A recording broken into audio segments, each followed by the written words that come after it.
Okay, in this video I'd like to talk a little bit more about the mechanics of self-inquiry and how to do it, and also share some of my experiences around it. So the first thing I'd like to talk about today is the letting go of location.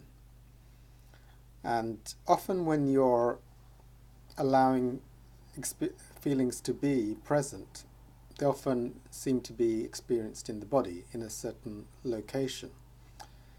Now, one can go to the observer of the feeling, or one can just allow the feeling to be felt without indulging in any thoughts or labels of whatever is being experienced, by releasing as soon as a thought emerges, releasing that hooking into the thought and allowing thoughts and sentences to form in the mind. So one is just being with the feeling, if you like. There's just the experiencing of the feelings.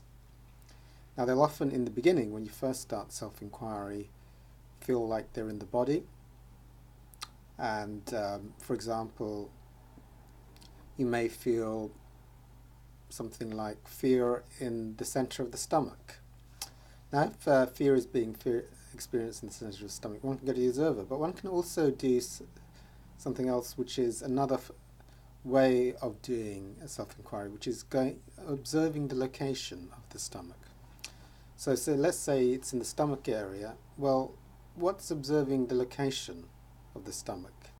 And as you start to be in the position of that detached observing field, which is observing the stomach, you may find that one of two things: the location will seem to, and possibly the feeling will shift to a different location. So you now go to what's being in the detached observing of this new location.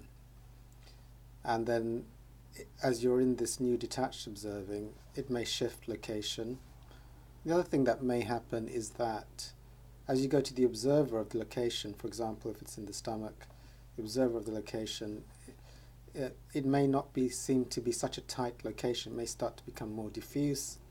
And if you go to the observer of this larger diffuse area, it may start to become even more diffuse. And as you keep going to, and then become aware of that more diffuse area, and then what's observing this diffuse area, and then you take it back, and then you'll get to this place which is beyond location.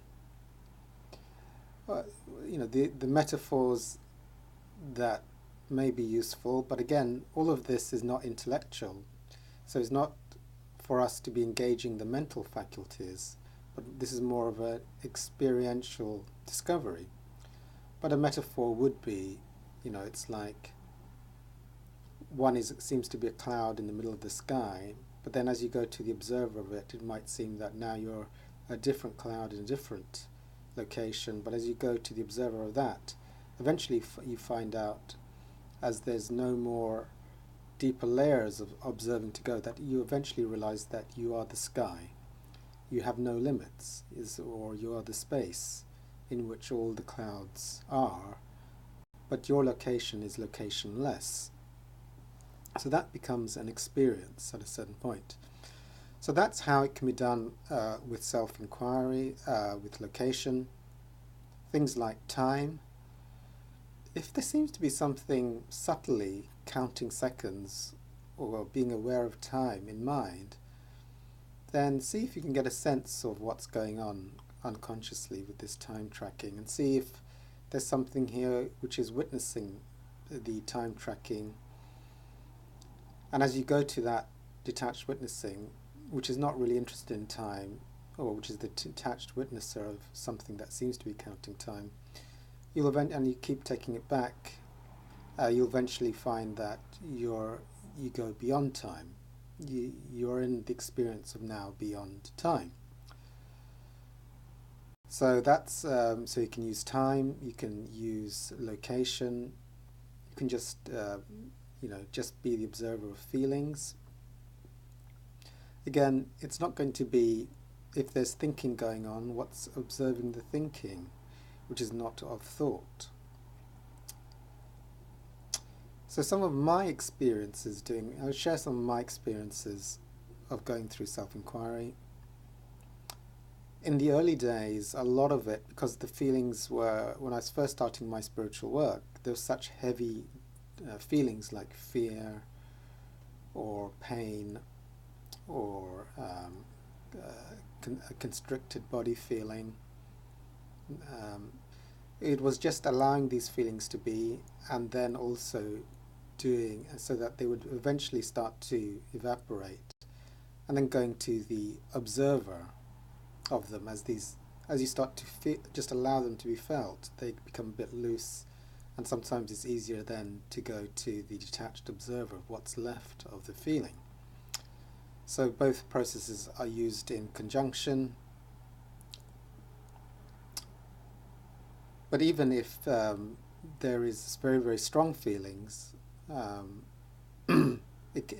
self-inquiry can be done. I remember one incident where I was in a group and there was a person there I didn't like, and whenever we saw each other there was, this anger and the repeating of the things that she had said to me before came playing to mind. These feelings of anger arose. I remember I was in this group and I did self-inquiry, and there was a lot of anger. There's a lot of thoughts of remembering the words she had said to me before, which the ego didn't like. But went to the observer. What's observing this huge anger and these thoughts suddenly coming in when this person was seen? And then suddenly there was in the position of the detached observer, it just totally disappeared and deflated the anger and the thoughts, and there was a peaceful neutrality in the situation. So these miraculous results can happen. So self-inquiry can be done as you're going about the day, as you're walking about, what's observing you walking about, even in conversations with friends, as you're talking, what's observing the sense of you talking. So then these, rather than, in the beginning you're often doing it in a quiet sitting down place, in your room maybe, but later on you start to practice it all through the day, so that this experience becomes more who you are throughout the day in all situations, because that stillness or that presence or that eternal now is there everywhere, all through the day, through all activities, and it's not disturbed by any external factor.